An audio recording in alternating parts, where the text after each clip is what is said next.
Hello and welcome back to Down the Slope. My name is Ewan, and I am joined by the excellent Harry and Liam. Liam, I'm going to come to you first because unfortunately you missed us on the back of the Edinburgh Derby.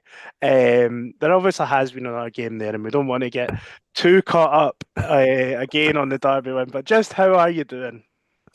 I'm doing well. It's for those who are listening later on sake, it is the 30th of December, and I'd like to confirm that I have recovered from my Boxing Day hangover. It was quite the session.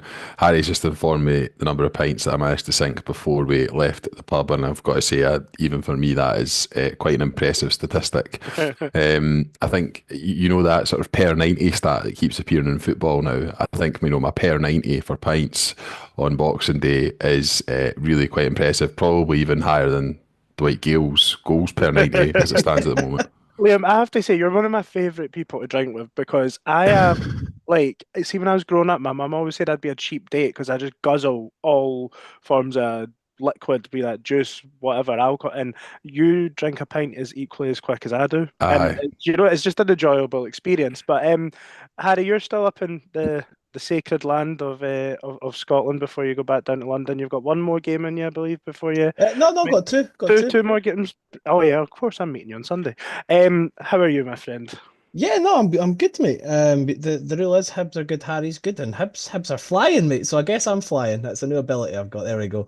No, I'm up, mate. Absolutely buzzing. It's just nice going to Hibs games and looking forward to actually enjoying the game, coming back. And as I always say, the best thing about football is when your team wins and you just get to talk about it in the car afterwards. Like there wasn't that much to talk about, but we'll chat about it anyway.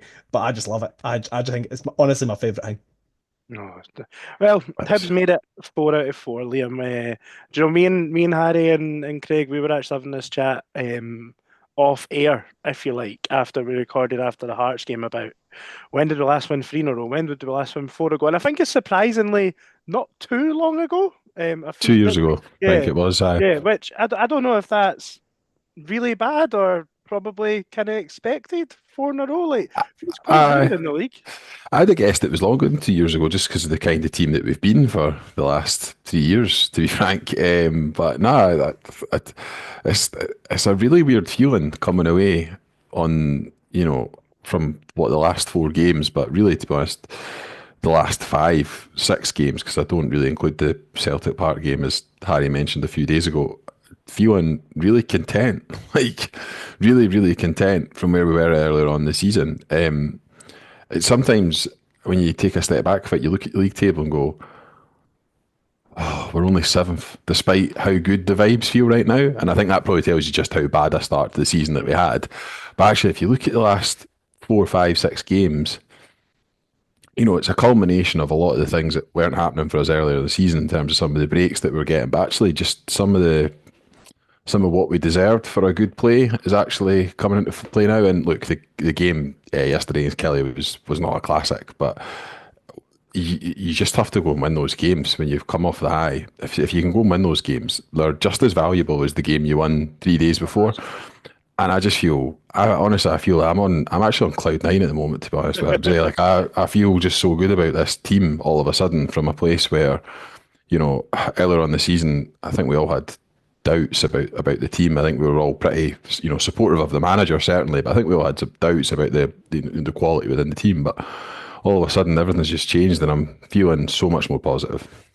Harry, the number one thing that Liam said there for me is that the confidence around the side. And so yesterday had all the, I mean, we heard all the chat about it, and all had, we've won at Pittodrie, we've won at Tynecastle, we'll lose to Kilmarnock. Sort of, just that stereotypical cynical outlook, probably that every football fan has. But as Hibs fans, we certainly feel that. But um, on the game as a whole yesterday, whilst Hibs weren't spectacular, I never felt worried at many points in the game.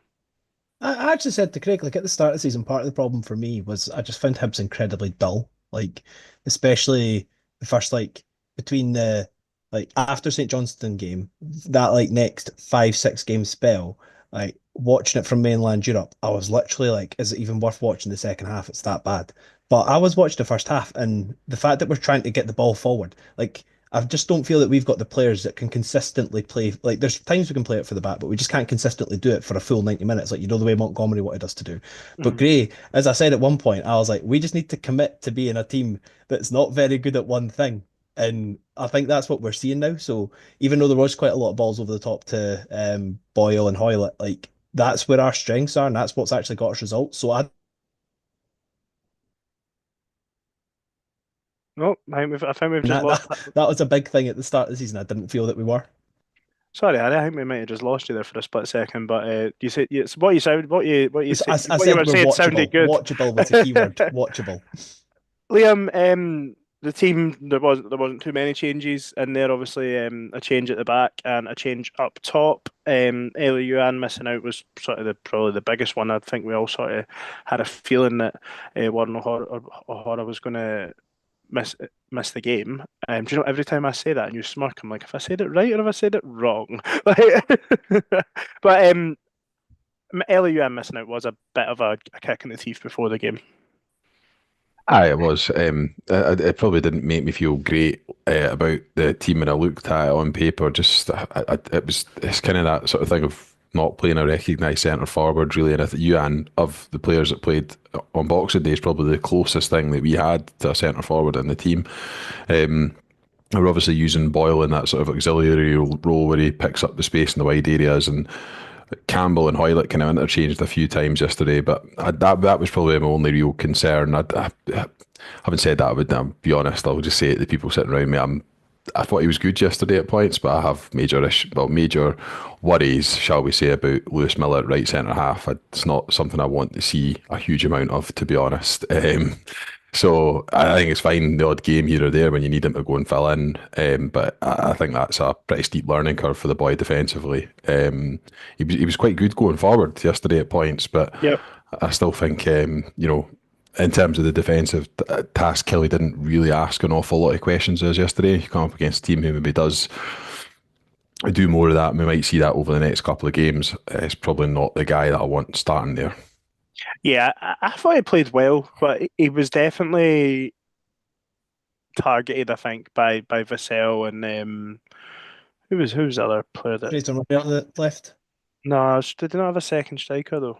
Bruce Anderson, No, he came He off the came on as bench. sub. bench. I know, I can't Oh, whoever it was that bench. Wales boy. That Wales boy. Oh, Aye, Bobby Wales. yeah. I felt like, but I have to be honest. I thought Lewis Miller did play well. Would I be comfortable with him in the position sort of long term? I don't know. I think it'd be a game by game basis. Is it almost? It might be one of the things, but if you think we're going to have more of the ball, you maybe play him. Because he does give you that other option going forward. You know what I mean? As long as the sort of midfield do their job in terms of Triantis or Newell being there to then to sort of cover in, then you can probably get away with it. Because I mean that was definitely going back a good few years now, but like under Neil Lennon and stuff, when like Effie Ambrose or Paul Hanlon would go on like overlapping or underlapping runs, like it was always it does make you, I don't know, it does make you a bit nervous though as well, because then you're like, fuck, if we lose the ball here, like, but Correct me if I'm wrong, but was McTominay not kind of a marauding centre back for a while in a back three for yeah, Scotland? He was. That was like, and I think the like fluidity in the team at the moment kind of allows for that.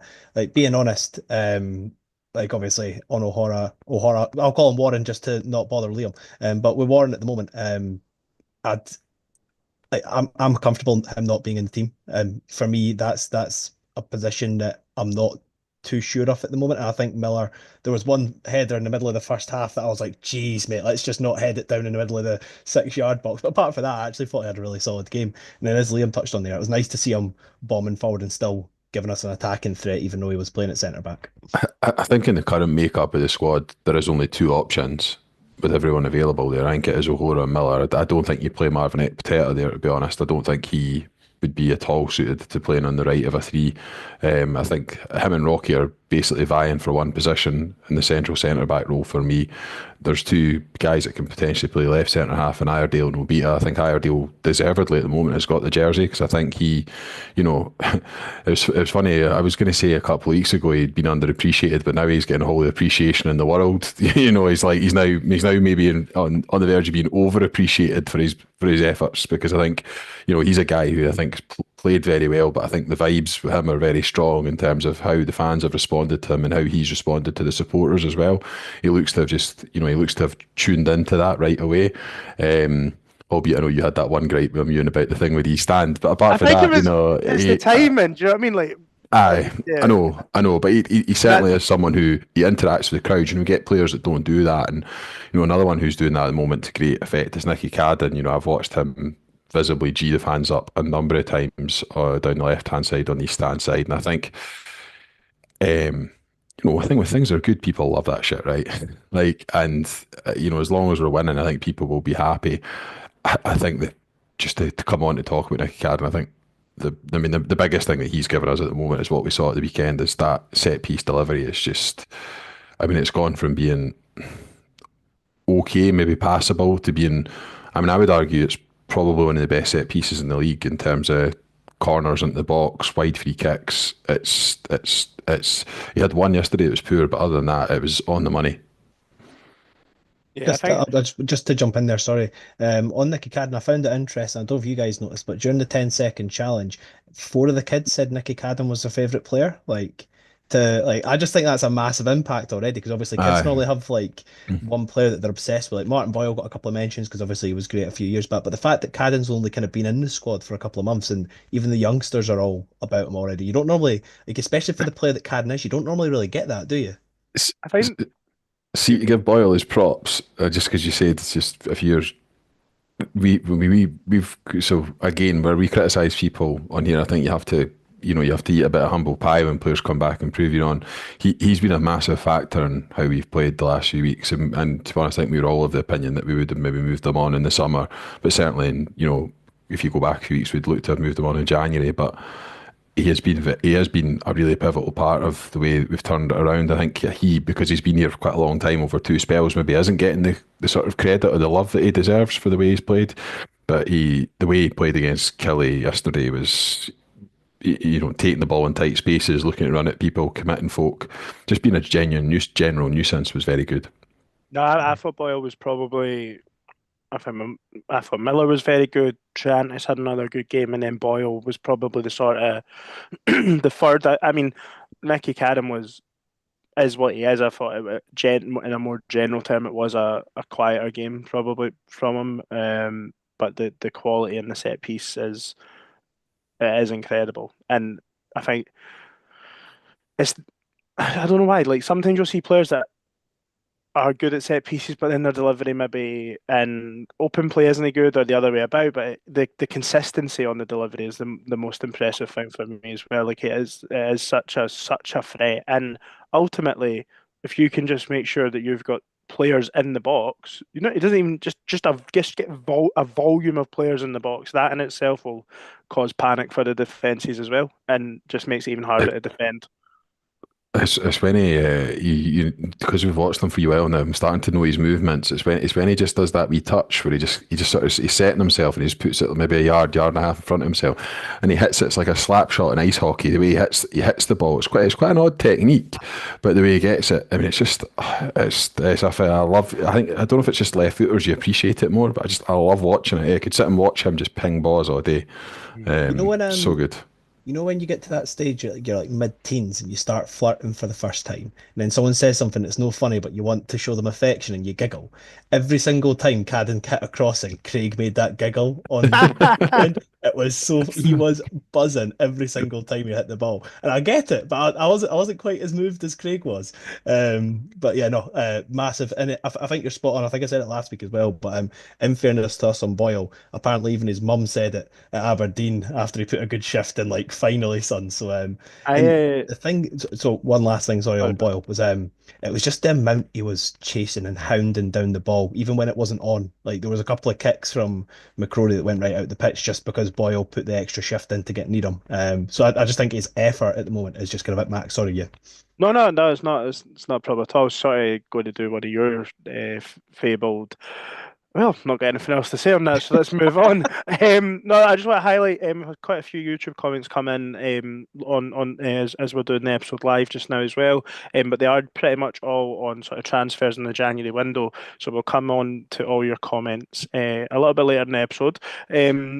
we have spoke a lot about individuals there, but the game in general, look, the conditions weren't great, and if Greg's watching or listening, be that live or in the future, he won't be having us blaming the conditions for Them impacting guys, the game get of down. football. But I just felt in general Hibs managed the game a lot better than Kilmarnock did, sort of from start to finish. We carried the threat in the first half. Sort of similar to Tynecastle, down the channels and breaking really effectively. But Nectar Triantes was the man that got the goal, Liam, from Nicky Cadden's cross. Sort of solidified a really good run of form for him, I think. Again, I mean, there's another one that we've criticised because of what he's been doing out of possession and his tendency to fall asleep, really, to be honest. But on the ball, I think the last couple of games, especially, you've seen what he can give you. I worried a wee bit when Neil went off at half time. I don't know if anyone else kind of shared that sort of view because Quan's just not done it for me at all. And when he came on, I thought, oh, it's putting a lot on Trianta's shoulders to be able to sort of carry us through that second half. But he did it admirably. He did it with a couple of maybe slightly sort of harem moments in possession where he just manages to just get that wee nick on the ball. But he's another one who's you're probably talking about because it's been quite a settled 11, probably not really any more than sort of 11, 12 players who've really been the foundation of this run, but he's been one of them, one that's been of paramount importance, I would say, in terms of his contribution. Yeah, Harry, it was. We do have to hold our hands up, and we were having an interesting debate around whether we'd be worried to play St Johnstone or not if Nectar Triantes was or wasn't in the team. But he is ultimately one of the first names on the team sheet at this moment in time if he A continues nice playing wee the way he is just cliche, now, innit? a nice cliche for Fucking Liam to hate smell that. it. Can I just throw out that I'm still not like I like Triantis and he's been in good form, but I definitely wouldn't be scared if we were going into this game on Sunday You without know him. what I mean? I know, I know. But yeah, Don't no, know what against Rangers on Sunday. Missing the St yeah, Johnstone game, sorry. unfortunately. Being honest, I don't actually like. I think the thing I liked about Triantis was everything didn't come off from, but he was still trying it. There was a couple of times he misplaced passes, but then he would still try to make similar passes again. Because I feel that sometimes after he makes mistakes, he kind of reclines and like looks for the ball less. But I feel that because he's in that kind of confident phase, he is showing for the ball the whole time, and I think he's trying to make himself counted whenever he's playing, which is great. And then another couple of players wanted to mention as well. Obviously, I laughed at you guys at the start of the season because he's done exactly what I expected of him. But Josh Campbell, I thought put in another really good shift. I thought he had a really good game. And then Rocky Bashiri, like genuinely, I know at times people talk about him as if he's a meme. I think he deserves a lot more respect from the Hibs fan base than he gets. And a small thing as well, for the Hearts corner as well as the corner in this game, he does a really good job of putting off the keeper without actually doing anything that can lead to a foul. I know Aye. it's a really small thing, but that's his job and he's doing it perfectly. So a combination of him and Nicky Cadden, it's kind of like Arsenal, you know how they've kind of got that formula for set pieces that's working. We seem to have found our own one. So hopefully we can keep that churning because it makes me very happy. Like, unless you've got anything else notable that you want to talk about the game, I think the only other thing to highlight is Kilmarnock's red card for Danny Armstrong. Obviously, two yellows, two stick-on yellows, as far as I'm concerned. Lucky and potentially not to be sent off for an elbow. And then Derek McInnes, he's absolutely raging post-match interview. Like, and I know we are Hibs fans, but I don't see what the discussion point is over It, these two fouls. it's not a discussion point at all. And it's only really been a discussion point because of who the Kilmarnock manager is. I don't think any more needs to be said than that. Do you think he Um, could have been sent off for the elbow? I didn't really care too much attention to it, but fuck that manager, big manager. We should be speaking about David Gray. We didn't really give him his dues, to be honest. And I think one thing I was massively critical of him, especially when we were in the bad form, is he really struggled to impact the game to see the game out. But I felt that every sub he brought on, like after the Quam one, because obviously that was forced, I actually felt that they had positive impacts. So for me, I just wanted to be like, David Gray, you're turning it around in all ways. It feels like every facet of our game that was struggling at the start of the season, we're starting to like consciously see the benefits of getting better at. Mm. He's the inexperienced manager. He was going to make mistakes with some of his substitutions and some of his selections, and he's now 19 games more experienced than he was at the start of the season in terms of league football, and I think he's still got a huge amount to learn, but he'll be learning a lot about these players what I've seen the last few weeks with him, getting the game over the line yesterday, and it was difficult, seeing the derby out in the way that we did. Um, I think he's doing it in still quite difficult circumstances. I still felt the stadium was probably more anxious yesterday than it needed to be honest. They were down to 10 men. They hadn't really shown any sort of threat. And I still felt people were maybe a wee bit sort of tense. I think that's just what's gone before us the last sort of 18 months, 2 years. But I deserve he does he deserves massive credit for the way the team's playing just now and the way that we've recovered, because I think the consensus was he was one game away, if not he had already lost his job. So Do you tells think you. so like as obviously the sort of first, well, we've played 20 games, so we are just past the halfway point of the season when we're sitting seventh in the league table. Um it's a weird one, Liam, like you say, when you look at the table on the form you're in, you go fuck's sake. But is this almost, if you had this been like an entirely inconsistent run of form over the season, are we sort of sitting at this point in the season where we maybe should have expected coming into the season, given the turnover of players in the summer and inexperienced manager? I mean, I predicted eighth at the start of the season, and I think we'll probably finish somewhere in that sort of 58th place coming the end of the season. I think that's probably where we are in terms of a squad. I think we've conceded too much ground on some of the teams in front of us to realistically catch up with them. Um, so I think this is probably round about where I maybe expected us to be at the start of the season. Certainly didn't expect to see us bottom after the number of games that we had. But I think that's now been shown to be a bit of a false position in all honesty, and I think the stats at the time, to be fair, backed that up for those of you who are stat believers. Harry, do you feel no, league table doesn't align all that stuff, but do you feel like Hibs are where we should be based on performances, or do you feel like we've still left too many points on the table? The one thing I I was certainly don't speaking. feel like is I don't feel like we've stole any points, that's for sure. Yeah. I was speaking to Craig about it, and then I was like, at the start of the season, if you'd probably said to me you're halfway through the season and you're got more points than games played with David Gray as a new manager, I'd probably have taken it. And then Craig was like, but the context of like beating Aberdeen at Pittodrie, beating Hearts away, and I think that's a very fair point.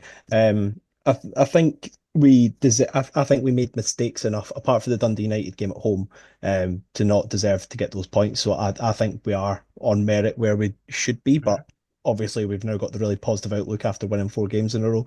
As I keep saying, if Dundee United are above us, I'm no happy. So as soon as we're above them, we're in the right position, because we should not be finishing below a team that's that shit at football. So Dundee United, we're coming for you. You're I don't know what getting it. you're saying. Don't get me wrong. I don't think they've been spectacular, but like they're sitting fourth in the table and They've been they've won crap They've one three against game points in behind us. eight. Aberdeen, by Like the way. They've been crap against us, is what you're basing it on. But they've obviously been all right against the rest of the league to be sitting on the number of points that they're on. they've, To they've be fair, they've kind of got the Aberdeen impact though. They've scored loads of last minute goals to get them in. Like even look at the Hibs game and look at the Aberdeen game, Mm. like loads of last minute goals to get them where they are. I think they'll fall off second half of the season. Hot well, we can take. only hope. We can only hope. The more teams that fall off, and hopefully Hibs hang on. But I do see the goals drying up for Sam Dalby. To be honest, that's a guy who's I think is he's almost like last season's Lon Shankland in terms of outperforming his XG. I don't think he's a great player, and I think he's hit a bit of a hot streak. I do see the goals drying up for him, and if he doesn't score, I don't know where else the goals in that team come from. Trapanovsky in the wide areas presumably would chip in. Louis Moult off the bench. I don't know. Anyway, it's not a I Dundee know. United I was going to podcast. say, have we just tuned into like Terror Talk or something? That's got to Terror be a talk. Dundee United podcast, Yeah. eh? I'd have to Surely start an Potentially. that's got to anti-Dundee be. United 24-25 season podcast because I hate them. I hate them. Look, boys, again, all the comments coming in have been around the transfer window. Would you like to talk transfers just now as we look ahead to the January window, or would you like to touch on the St Johnstone game? Harry, I'll you can have the producer's call here. Nah, we'll do St Johnstone at the end, and that'll be like the look ahead when it's closer, eh, Craig? You've just made Liam's life. Right, so Yeah. we have had a handful of comments coming in from Joel Capaldi, Sean M, Jane Sandy, a couple from Aki, a couple from Jane Sandy, and another one from Joe. We spoke about this at the start of December. and we basically say we need a whole new starting 11. Mentioned it on Thursday's podcast about maybe now being comfortable, maybe with a little bit less of wholesale changes. If you were to put a number on it right now, Liam, in terms of starters, what would you be looking at? They need to come in. Sorry, 4. four. Straight through the middle of the team, I would presume still. Goalkeeper, centre back, centre defensive midfielder, number 9. Excellent. Well, a little bit of an insight for the listeners. About lunchtime today, Liam said, "Right, boys, I need just to have signing targets ready." So me, myself, and Harry have obviously spent the rest of our days not working and just diving straight into every single football resource that could be there for us to look at, and we have come up with some names. As per the 4 positions that Liam mentioned, we were to stick with the spine of the team and bring 3 players. Harry, the floor is yours. What 3 Oh, positions am have I you doing all 3 picked? of mine?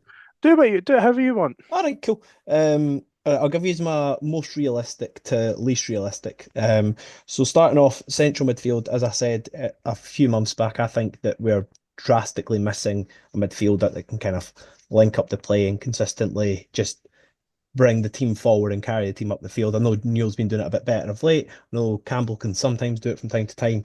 And being honest, I think that he's not as good a version of Luke McCowan. I'd be after Lyle Cameron. He's out of contract in the summer. I think he's a good player. I don't think he's the type of player that we would build a team around, but I think that if we signed him, it would be a good bit of business, and I think that he'd be like the level above Campbell in the sense that I'd expect him to start more games throughout the season, but I also think he would probably be a squad player for the most part, and I would expect us to get better eventually, but I think Lyle Cameron would be decent enough signing. Mhm. Absolutely, a player that's obviously out of contract in the summer as well. Um, just for the context, Harry, are all your players sort of expiring contracts or? No. Do you want me? Okay, I'll give you my other 2 and then you can talk about it. So I thought, you know what? If something's good and it worked really well and it made me very happy, why don't we just do it again? So there is a centre back at Bolton who is left-footed called George Johnston, whose contract is out in the summer of 2026. So it might be a bit spenny to get him now, but I think maybe in the summer we could float the question. But from what I could see him on fan forums and on the various reports, he does seem like a solid player.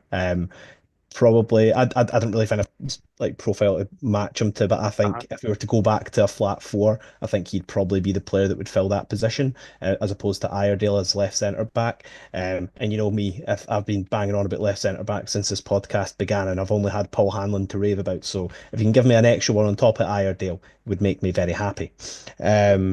And then in negative news, I'm quite scared about the future of Ellie Yuan. I love the boy, but it does worry me that we might see him depart in January. So I had the thought, we've had quite a good track record from the Swiss League, and by that I mean him and Canberra were both pretty decent loans that turned Right? out to be permanent players.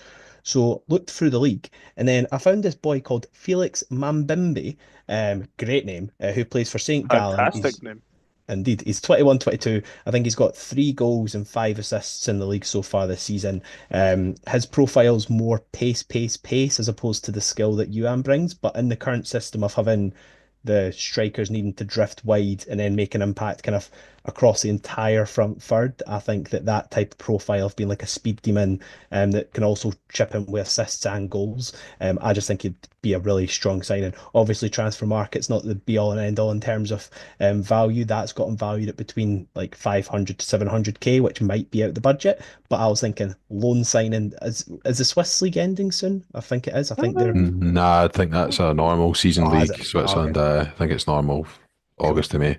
But I still think that's the type of profile that even if it's not that particular player, sometimes with these podcasts, I'm sure the listeners know, we'll almost say a profile that we want to fill. And I think he's the sort of player that would excite me if we were to bring him in. I think it's interesting though as well. Like, whilst that would seem on paper the most unrealistic, if you like, does it also become the most realistic because that's generally what you are more likely to see in a January transfer window, like trying to unearth something on in the loan market. Like, it's not that often that you go out and sign someone in January. Like Like, say the ball Aye, and a like half. That's like, you know what I mean? Like, that's not necessarily the player you're bringing in a January window. not usually with a summer contract ending. Mhm. The Lyle Cameron one probably only becomes a possibility if you agree terms with the player first on a pre-contract and then try and negotiate with Dundee to get him out of the contract early. Even then, I'll be honest, I think he's probably going to be out of our price range. I think he'll probably go to Rangers or sort of mid-level English Championship club. But I do think those are the kind of signings the kind of ways that you can go about making those signings, or our history would tell us that would be the case anyway. Dundee might be quite difficult to negotiate with, just the shenanigans this summer as well. Uh, Liam, does Felix Mambimbe, Uh-huh. does he get your juices flowing? Uh, Aye, absolutely. I mean, what's not to like? I mean, he's not playing week in week out at the moment by the looks of it for St. Gallen. So I think there's definitely potential there to look at a player like that. Contract expiring in the summer. I mean, I think that's entirely possible. Certainly, looks like that sort of based on nothing other than the raw numbers and the wee bits of footage that I've managed to see, that sort of Luan type where he's had quite high potential, valued really highly at young boys, not quite fulfilled his potential maybe in the way that Maulida didn't, and has kicked on and been could kick on at a club like Hibs. Why not? Sold to the specky bastard in the red. Yes. Right, Liam, I'm now going to present you my three. Seeing as you set as the task, you can get the overall arching decision as well. Obviously, you've got your players, but you Mm. can mark our homework and tell us who done a better job this afternoon. But I Right, want to okay. just highlight. I haven't mentioned a goalkeeper either. I'm on record saying I know it's probably late. I just think we should sign Will Dennis. Just do it. But there has been a lot of comments on YouTube around us still looking for a goalkeeper. Vince mentions it. Jane Sandy mentioned it. And I think Joe mentioned it as well. So I think we all agree that we still would like to see a goalkeeper come in. But Liam, I don't want to speak for you. I don't think any of us are mentioning a goalkeeper specifically tonight. I've got a goalie. I'll have you. My apologies. I I'll just leave. didn't mention Will Dennis because I think I've said him Well, before. It's exactly. just to Yeah. kind of Aye. tap and answer, isn't it? So, well, that would leave a centre back, a midfielder, and a forward for myself. And my centre back choice is someone that long term listeners of the podcast will be accustomed to. Of a few years ago, Harry had a large fandom for him when he was a Hamilton Academicals player. A player I believe played mostly in midfield when he was at Hamilton, Yeah. but he has played pretty consistently at centre back for Rotherham United, and that is Hakeem Odoffin.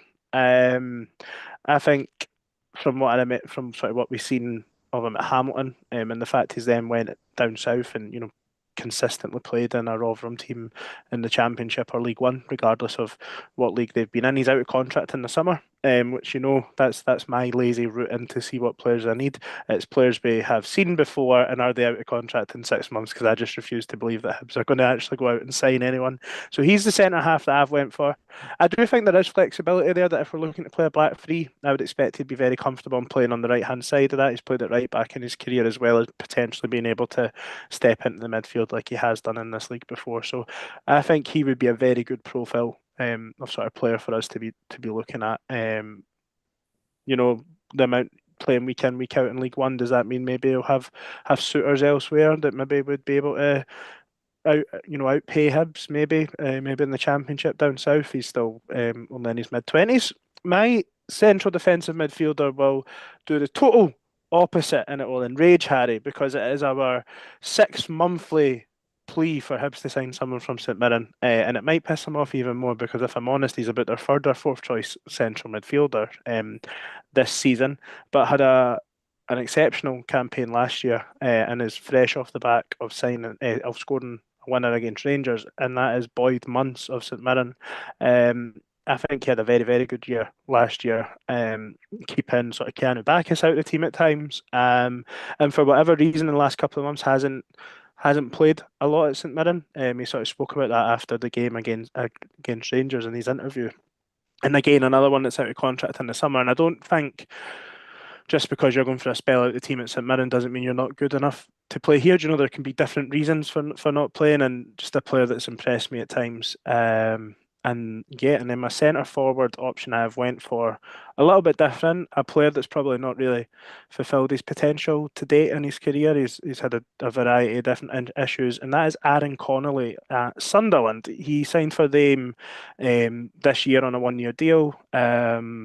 Isn't really doing much there just now. Had a decent year at Hull last year in the Championship, but he sprung to mind to me as the type of player that in the past we've seen Hibs go for. You know, players that maybe have had potential and not hit the mark yet. But also maybe I'm looking at this, but we've done 3 deals with Sunderland in the last sort of, what would that be, 12 months in terms of bringing Chiantes in twice and Maenda, and I just wonder if he would be a player that we could potentially look at, and that sort of pacey striker option that we are sort of playing with just now as the two, but I would expect Bowie to come in and be available there. So maybe Bowie would be the more physical presence, and maybe a smaller striker to sort of work off him would work quite well. So they are my 3 players. I hope I've explained them nicely, and I'm ready to get slagged off for always recommending lower league English players and someone for St Mirren. I've no issue with any of the three, to be honest. I've not. I can't say I've noticed a huge amount of Boyd Bunce when he's played for St Mirren against us. But I know, obviously, when he's talked about, certainly last season, he was talked about as being one of the sort of most overperforming centre midfielders in the league. Dolphin was great when he was up here.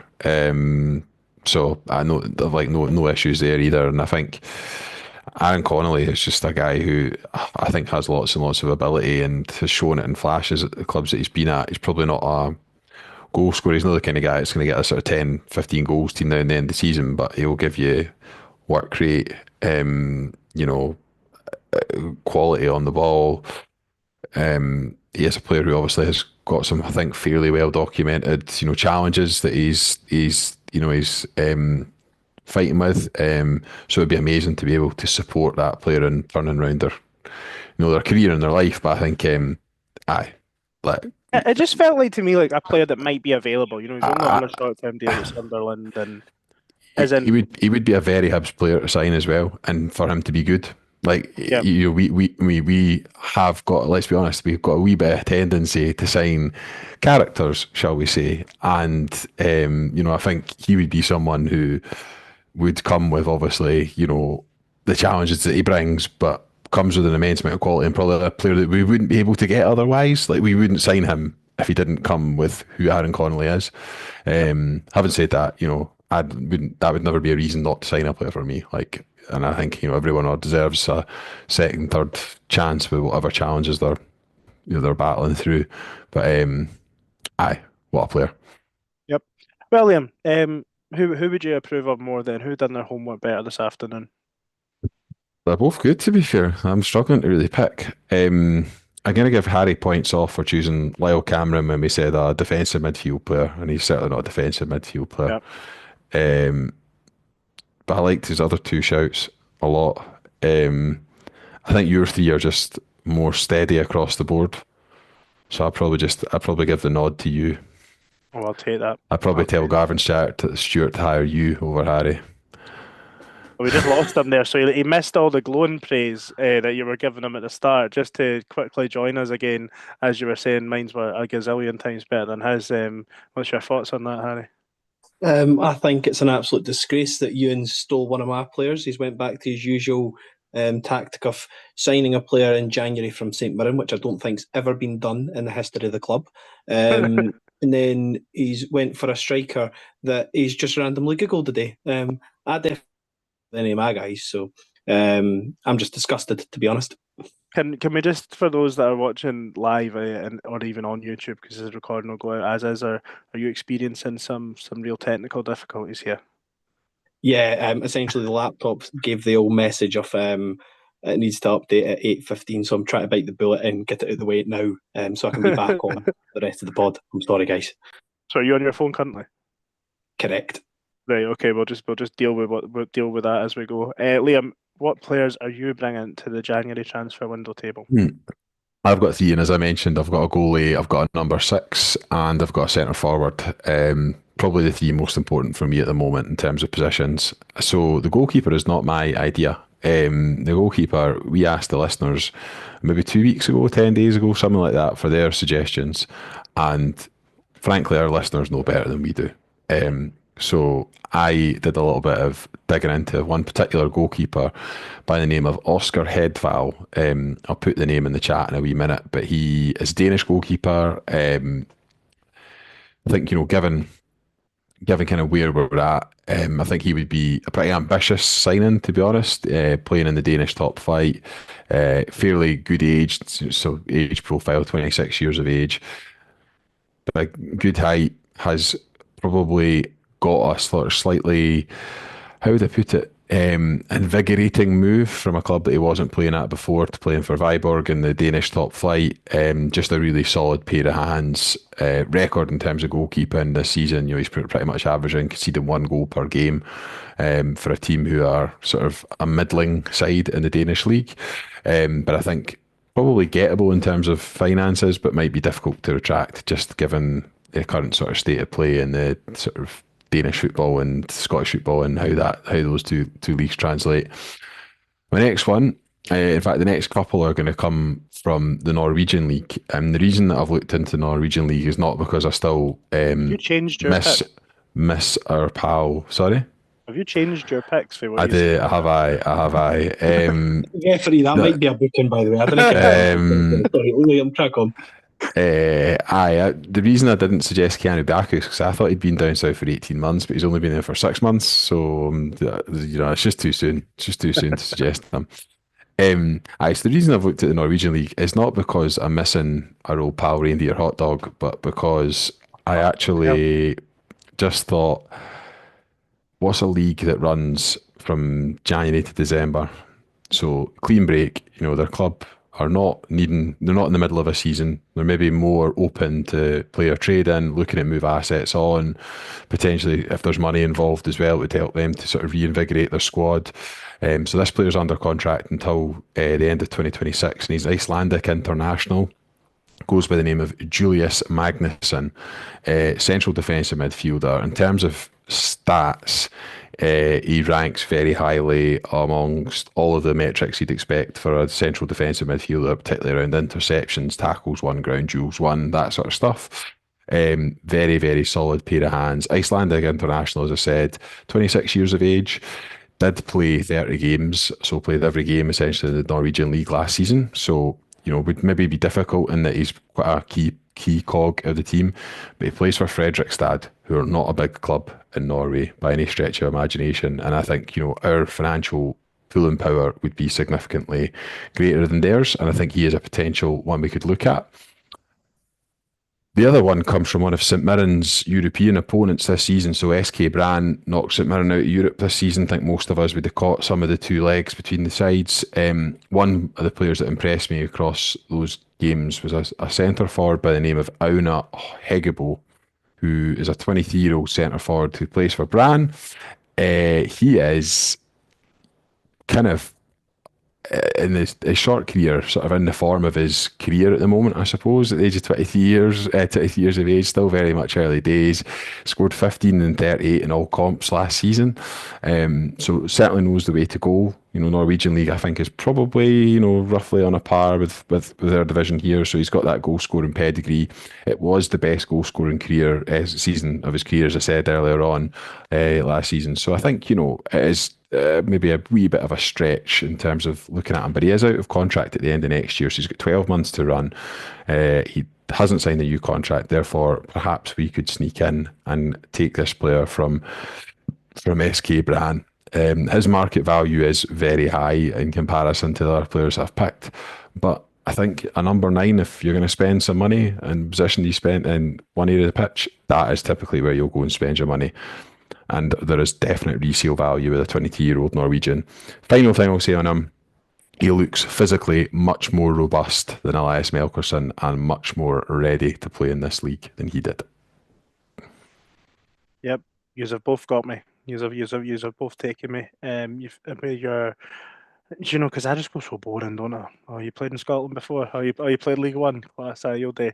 Are you surprised that market isn't something that Hibs have explored more? Obviously, Aberdeen have done it this year in terms of that part of Europe with the manager coming over, but like we dipped in very briefly with sort of Nicholas Gunnarsson and Melker Hallberg, although I think he came from Italy actually. But like, is it? Are you surprised that it's not, especially given the like even in a January window to try and bring someone in, even on loan or something, like where they aren't playing and maybe for a couple of months, like why would you think it isn't something that we've went into? Because there's a lot of Uh, success stories. Like it's I don't know. I mean, maybe finances play a part. Maybe it's just not a big enough jump for them to be persuaded to leave Scandinavia, not the Nordic countries, to come here. Maybe that's the issue. Maybe it's a bit of a jump financially, but not enough. I would say based on the sort of profile of most, certainly of the Norwegian national team and stuff that you've seen, obviously at quite close quarters recently, the players are certainly the right build in terms of physique and have I would say, the requisite physicality to be very successful in this country and what we're good at. And the football's fairly similar from the games we saw in Europe this season between Brann and St Mirren, and the Kilmarnock play a Norwegian team this season as well. Was that 2 seasons ago? We've seen quite a lot of Norwegian teams. I would say, Bodo Glimt have obviously played, in Europe and played Celtic fairly recently too. So I would say that there's definitely more opportunity to exploit that market, I would have thought. it's one that I think most fans are like, there must be some sort of gems that are up there, but then maybe we're scarred by Elias Melkerson, Harry. Which obviously you all know of my Liverpool leanings, and they're singing that Luis Diaz song just now. It just every time I hear it, it just takes me back to you on that TikTok in front of that really dodgy Hibs badge behind you, singing the Melkerson song, sort of just after Motherwell away. But what do you make of Liam's shouts there? That if you managed to catch them between going from your mobile to your laptop. Yeah, sorry to any listeners slash viewers that were very confused as to what was going on my screen. Because being honest, I didn't even really know either. But yeah, no, I like the commitment to a market. I think there's always value in trying to find gems in a certain place. I know Celtic done it best with kind of capitalizing on the Asian market. And then obviously us and Hearts both kind of had a shot each at going to the Aussie market. So maybe Norway, we didn't hit it quite right with the two we got before. But with Liam on the case, I'm sure we'll get some better bodies in. So sounds good to me. Well, let's look for a really shitty link here. But St Johnstone went and got a No, they didn't. No, they did. Did they get a Scandinavian manager? Have I made that up? Valakari's Is he no Finnish? No, he's aye. okay. Is that He is finished. Uh, He's finished. Well done, Harry.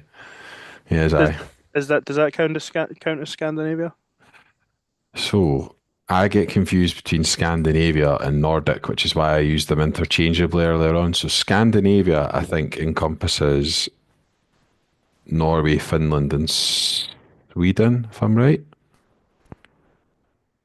Could be. and maybe Denmark as well. Could be.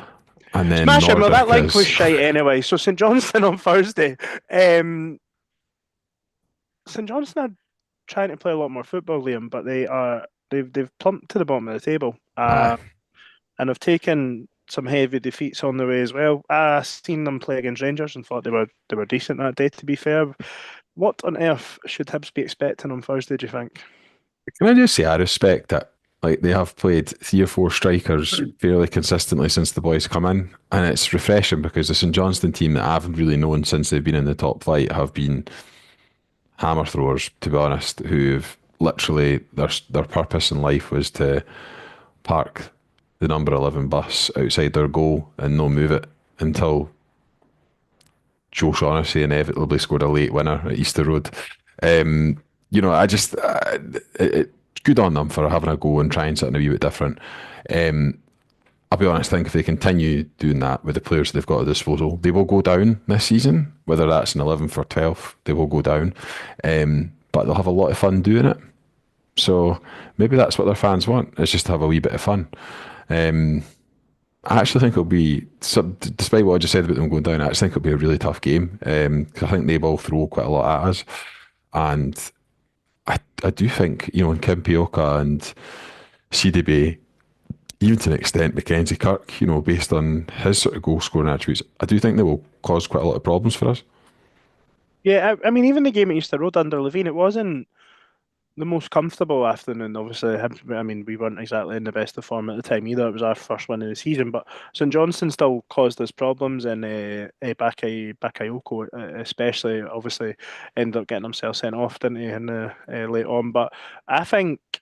Uh, I think we'll concede. I certainly don't think we're going to keep a clean sheet, if I'm being honest. I think we will need to be on it at the back. I think they do carry a threat. They definitely should have beat St Mirren a couple of weeks ago. They absolutely chucked that late on. But Harry Hibs have just got to go in confident, and I know expecting 3 points sounds totally blasé, but it's a game that we should go there full of confidence, expecting to win. I know that sounds ridiculous, but No, but realistically, at the moment, we really should be doing our best to go at teams and attack them. I know our styles kind of hit them on the break and hope that they kind of find the gaps because it's suited to our strengths. But you can still do that on the front foot. I think one player that because I don't know if you've done the same year during your scouting, but I was looking for the kind of lower teams in the league to see if there was any like prime estate that we could have stole whilst they were in a relegation battle. And Uche Ekpiazu plays for St Johnstone still. That was mental to me. What a revelation. But I yeah, don't think he's played for one them yet, one though. I thing. think he's been I've injured the whole injured. time. Oh, right. One thing that does concern me with the manager, though, before the Celtic game, he said we're going to experiment today, and then they were 1-0 down at halftime, and he made three subs, and I was like, that's a bit of a dodgy experiment going to Celtic Park and changing a 1-0 defeat to a 4-0 defeat. So fair play to him, but that's like I don't know what to expect from St Johnstone because I think he's just going to kind of mix the pot until something goes well for them. yeah, I mean, No, to be condescending, but 4-0 is probably about par for St Johnstone at Celtic Park, I would suggest over the last number of years. So, like, why not just get, like, I mean, to my point earlier, why not just get beat, having a go? You know, they weren't going to get in, and they don't. I mean, you look at the defenders in the team, the defenders aren't very good. I mean, they signed a boy on loan for Notts County and then immediately made him I was captain. just about to say that. I was Lewis, literally. Lewis Nielsen on loan for Hearts, who's just had loan spell after loan spell because he's not good enough. Jack Sanders, who wasn't good enough to get a game for Kelly last season. Craig Levine's recruitment and defensive areas, which, is a manager that is renowned for, having a team that is defensively robust. It's nothing short of catastrophic, in terms of where it's left them. But he's actually signed a couple of attacking players, coincidentally, maybe three attacking players in the summer who all bring something to the table. And will, they score. And I've heard a lot of people say on the season they will stay up because they'll score goals. And whilst I think that might be true, I think I just think over the course of a season, eventually, if you continually concede 3 or 4 goals, you don't stay in the league because you have to have the ability when it gets to the bottom six to grind out, the odd 1-0 or 2-1 here or there, which I don't really see them doing without sort of major reinforcements in January. I think it's interesting, Harry. You mentioned it there about trying to expose teams in the sort in their gaps. Well, a player that's probably been maybe a bit of a bright spot for them, but if he plays, Hibs have to target is Andre Raymond at right back. He just bombs forward at every opportunity. I watched him against when he played Rangers on Sky, and then I seen a bit of their game against Hearts. They just refuses to do anything except try and skin folk inside his own like byline and stuff. Like, just like almost what we all thought Pakujabi was going to be. Like he kind of is that, and he just bombs forward at every opportunity. And again, I just see it as another opportunity where there will be gaps in behind him for players like Martin Boyle or Ellie Yuan if he's back available, or Josh Campbell. There'll be pockets of space for Hibs to pick up it. And what is actually quite a big pitch at St Johnstone, I think Hibs will be able to stretch the game nicely and really. Again, I think it would be massive if Joe Newell is available because you mentioned it earlier, Liam. I think we did struggle in midfield in the second half a little bit at the weekend. So I think if Joe Newell's fit and available, that'll be a big thing. And if we can sort of get the ball down and play, then I think we'll cause them a barrel load of problems. And I do expect Hibs to go up there and win the game and continue this good run of form and kick 2025 off on a good note. Harry, can you give me a score prediction? Or Aye, any other business, of course. And one final thing on St Johnstone, I always get scared of revenge games, and I think someone who probably rightfully doesn't like Hibs very, very much, even though he's not the best of football players, which is why Hibs fans didn't like him very, very much. But I reckon Dr. Dre Wright is gonna He's had do his plenty of utmost. opportunities since he left us, surely. Aye, but I don't know, like especially if your old team's doing good, that's when you really want to stick the knife into them if you're at a team like St Johnstone. So I think he's going to try and put himself out there a bit. But score prediction, I'll be nice and confident. It's funny because we used to say these daft predictions, even though we knew we were getting beat, but now we're actually saying them with confidence that they're going to happen. I'll stick in 3-1 Hibs. Dr. Dre is going to score, of course. And then I reckon Boyle is going to keep it going. Then we'll get a goal from a corner. I don't know who's going to score it. You get Rocky on the score sheet. I love that man. And then whoever, someone in the YouTube comment, you can claim who the third scorer is going to be. But 3-1 Hibs. What about yourself, Liam? 3-2 Hibs. You too? Based on everything I said earlier on, I think there'll be goals. I think we'll just edge it. But I think you're critical, like you said earlier. I think Newland Yuan being fit and available, I think is really important. It'd be probably nice to have O'Hora back as well if he was back. So aye, T2. Well, this is going to sound like I'm just trying to one up you, but I did decide on the score before I asked. As I was talking my way through it, I think it's going to be 4-2 Hibs. I do see there being goals in the game for us. That is a vintage McDermott Park scoreline, to be fair. Yeah, like I don't know why it feels like somewhere that we could see that. The game Very that immediately McDermott Parky.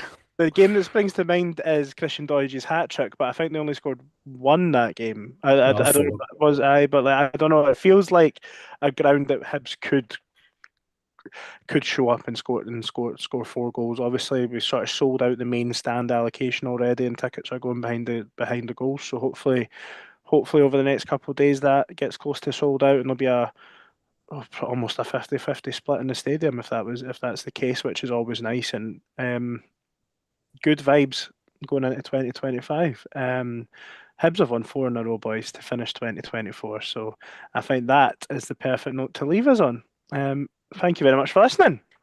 Cheers. One Hibs. Goodbye.